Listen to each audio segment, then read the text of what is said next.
L'île aux moutons, territoire de la commune de Fouesnant-lès-Glénan, se situe à environ 4000 marins au sud de la côte, à mi-chemin des Glénans.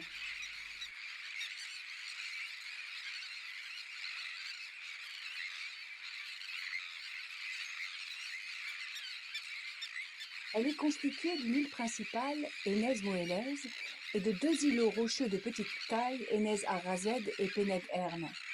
Les trois îles totalisant un peu moins de 6 hectares.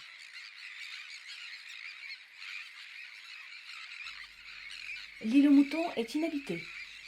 On y trouve seulement un phare automatisé ainsi qu'un abri précaire pour les navigateurs en détresse. Les habitats sont typiques des îlots rocheux soumis toute l'année au vent, aux marées et aux embruns salés. L'île est composée de pelouses aérolines sur son pourtour et d'une zone centrale où se développe une flore typique des prairies et groupements préforestiers dominés par la fougère aigle. Le milieu change plusieurs fois de couleur durant le printemps. D'abord bleu, avec la floraison des jacinthes des bois, et puis blanche, avec celle des silènes.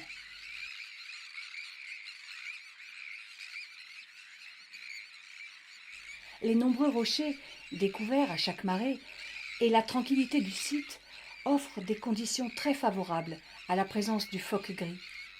Depuis plusieurs années, les observations se font de plus en plus fréquentes, toute l'année, laissant peut-être augurer une prochaine reproduction.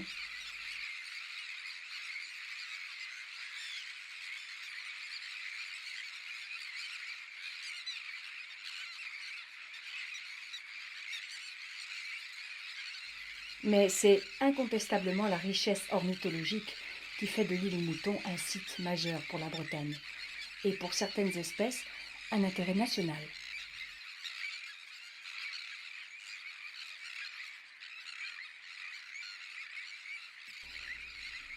On y trouve en particulier l'huîtrier pie, qui occupe le haut de l'estran rocheux. Une quinzaine de nids sont recensés chaque année. Avec 17 nids, l'année 2018 est une bonne année.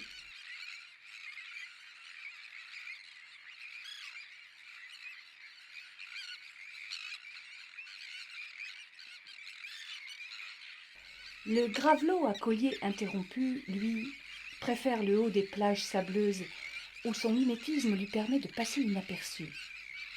Quelques nids sont découverts chaque printemps.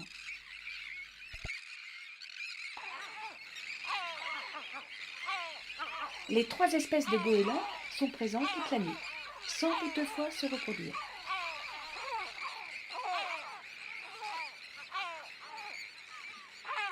Les grands cormorans et les cormorans huppés sont également présents sur les différents îlots, mais ne se reproduisent pas sur le site.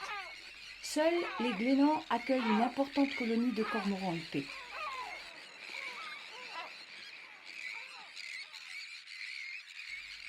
Cependant, c'est la colonie de sternes qui fait toute la richesse de l'île aux moutons et justifie les diverses mesures de protection. Trois espèces sont présentes. La sterne kojak, hivernante en petit nombre sur les côtes, est la première de retour sur la colonie.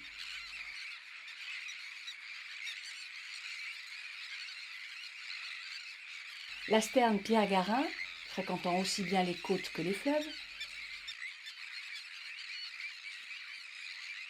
La sterne de Dougal, pour laquelle l'île des moutons se révélera le seul lieu de nidification en France en 2018. La nidification de la sterne de Dougal sur l'île aux moutons débute en 1945. Mais l'occupation du site est irrégulière car les sternes sont souvent dérangées. De 1945 à 1969, les effectifs représentent 50% de la population française. De 1976 à 1983, l'occupation est discontinue, avec une moyenne de 20 couples. Puis, la colonie disparaît en 1984. Après quelques tentatives, ce n'est qu'en 2012 que la nidification reprend de façon significative avec 21 couples, puis 26 en 2015, pour atteindre un record de 46 couples en 2016 et 2017. À la différence des autres espèces, la sterne de Dougal se réfugie volontiers sous des abris de pierre, de bois ou de végétaux pour nicher. Les nichoirs en bois permettent donc aux jeunes de rester à l'abri jusqu'à l'envol. Afin de développer cette colonie de sternes de Dougal, Bretagne Vivante décide en 2017 de mettre en place une collaboration avec les naturalistes britanniques, où un vaste programme European Life est en cours pour la protection de cette espèce. Cette collaboration se concrétise le 26 mars 2018 avec la venue sur l'île aux moutons de Paul Morrison, responsable du site de Cockay Island sur la côte nord-est de l'Angleterre, de Steve Newton, responsable du site de Rockabill sur la côte est de l'Irlande, et de Daniel Peake, le responsable du programme LIFE à la ASPB.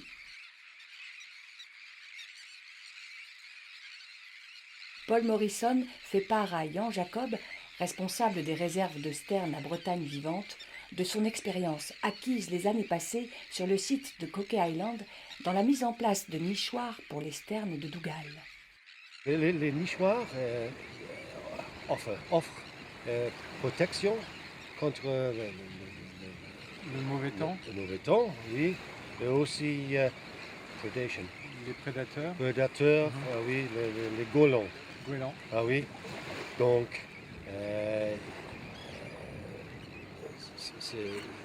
la protection dans le nichoir, c'est très très important. Ok. Et peux-tu expliquer, can you explain us what happened when you put some nest boxes Oui, on terrace ah oui. on Cockay Island, please? En 2000, il y était 36 couples de sternes de Dougal. Mhm. Nous sommes introduits 50 Nichoir. nichoirs. That year, cette année, Cette année. ah oui, 36 couples, Mhm. 46 couples. Ok. Et tous les sternes Dans les nichoirs. dans le nichoir. Ah Ok. oui. Et voilà. Et il y a eu plus de poussins Hop. à s'envoler. Ah oui, oui. There were more chicks Oui. fledged. Oui. L'année dernière, il y a été 111 couples sternes de Dougal Mhm. avec les poussins. Et la productivité Mhm. était 1,5. Très bonne Très production. bon, c'est le mieux. Un poussin et demi par couple. Ah oui, Mhm. ah oui. Sans attendre, l'équipe de bénévoles de Bretagne Vivante se met au travail, sous la direction de Bruno Ferré, le conservateur de l'île aux moutons. Après avoir dégagé un espace de ces pierres, une toile biodégradable est étendue afin d'empêcher la végétation de pousser. Elle sera ensuite recouverte d'une fine couche de sable. Puis, 100 nichoirs sont disposés en plusieurs groupes orientés différemment. Steve Newton, Jan Jacob et Yves Quétan vérifient que toutes les entrées des nichoirs sont bien visibles des endroits où seront disposés les affûts d'observation. 18.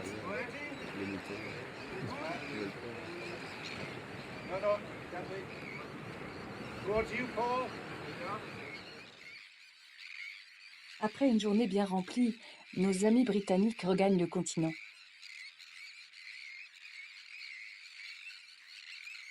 Deux affûts fabriqués par Yves Quétan, bénévole à Bretagne Vivante, sont montés sur place quelques semaines avant l'arrivée des oiseaux sur le site. Dès lors, tout est en place pour accueillir les premiers arrivants.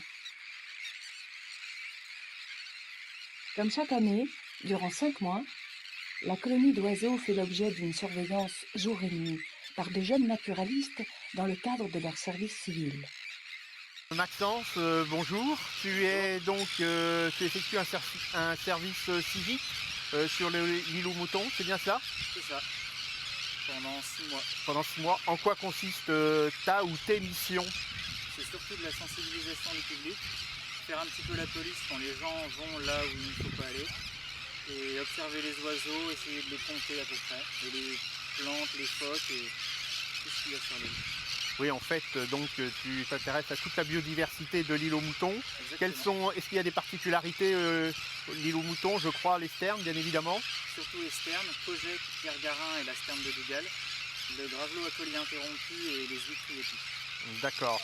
Et donc, raconte-nous un petit peu une journée type aux moutons. Comment ça se passe? Le matin, j'observe surtout les oiseaux.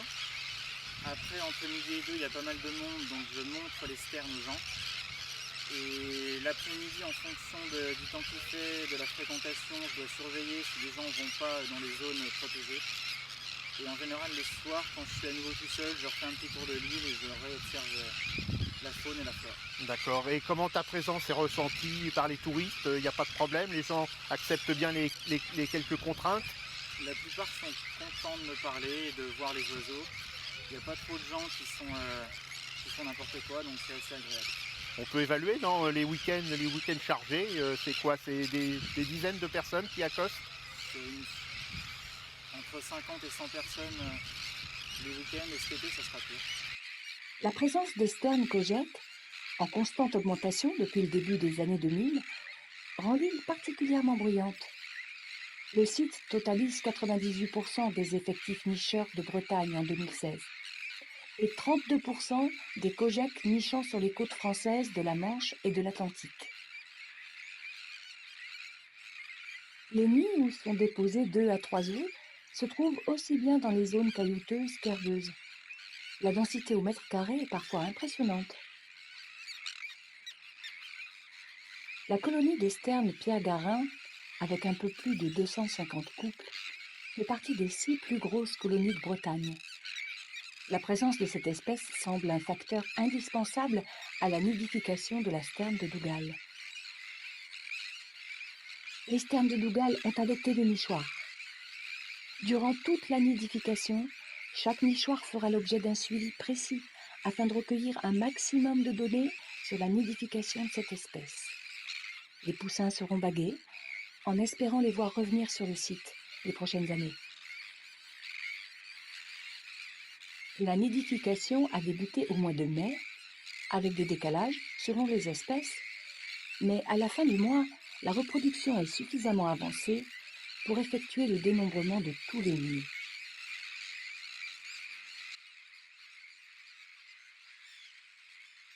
Bruno Ferré donne les dernières consignes à la troupe de bénévoles de Bretagne Vivante débarqués sur l'île pour ce comptage. Tous ont l'habitude, ce qui permet de mener l'opération en un minimum de temps afin de perturber le moins possible les oiseaux. Chaque nid est équipé d'un petit papier afin de ne pas être inventorié 2 fois. Les comptes sont rapidement faits et le bilan, bien qu'un peu moins spectaculaire que l'année passée, reste cependant satisfaisant. 2356 nids de Kojek, 264 de Pierre-Garin et 30 de Dougal. Reste à savoir combien de nichés seront menés à leur terme. La saison avance. À la mi-juillet, beaucoup de poussins sont déjà volants et suivent leurs parents sur les îlots tout proches. Les plus jeunes, pas encore volants, se regroupent par dizaines en nurserie et attendent bruyamment que les adultes viennent les nourrir. Le mois d'août marque la fin de la nidification. Petit à petit, les sternes vont quitter l'île aux moutons pour gagner des zones où la nourriture est abondante, afin de préparer le long voyage vers l'hémisphère sud. Le calme revient petit à petit sur l'île aux moutons.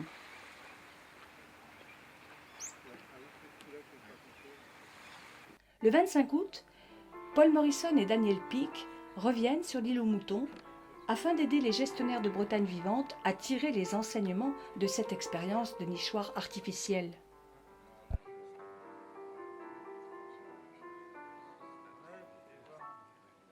Bruno Ferré nous en dit plus. Bruno, en tant que conservateur de l'île aux moutons, tu as organisé le suivi et la protection, comme chaque année, de cette importante colonie de sternes.